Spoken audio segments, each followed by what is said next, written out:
तर मित्रांनो, तुमचं सर्वांचं स्वागत आहे मैदानपर्यंत यूट्यूब चॅनलमध्ये. तर मित्रांनो, उद्या पुरंदर केसरी हे मैदान पार पडणार आहे. तर ह्या मैदानाचे लाईव्ह लॉट्स मित्रांनो आत्ताच चालू आहेत आणि ह्या लाईव्ह लॉट्समध्ये मथुर, बकासूर यांची चिठ्ठी निघाली आहे का आणि निघाली असेल तर कोणत्या गटात? तर मित्रांनो, ह्या व्हिडिओमध्ये आपण पाहणार आहोत मथुर कोणत्या गटात पळताना दिसेल आणि बकासूर आपल्याला कोणत्या गटात पळताना दिसेल.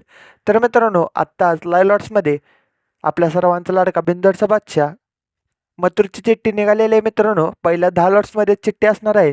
तर चिठ्ठी असणार आहे मित्रांनो गट क्रमांक 10 तास क्रमांक 4 वर. तर मित्रांनो, या गट क्रमांक 10 मध्ये आपल्याला मथुर पळताना दिसणार आहे. तर मथुरचा पायरा कोण?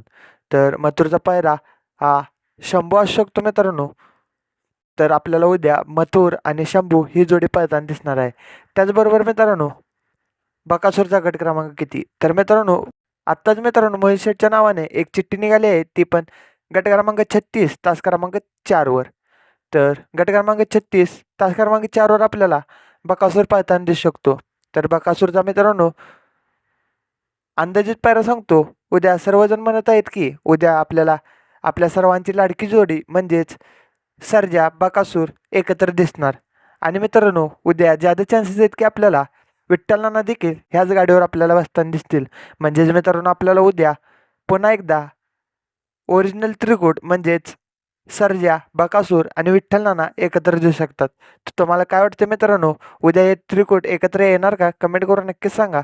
आणि आपला व्हिडिओ आवडला असेल तर व्हिडिओ लाईक करा. चॅनल नवीन असेल चॅनलला सबस्क्राईब करून बेल आयकॉन ऑल वर सेट करा.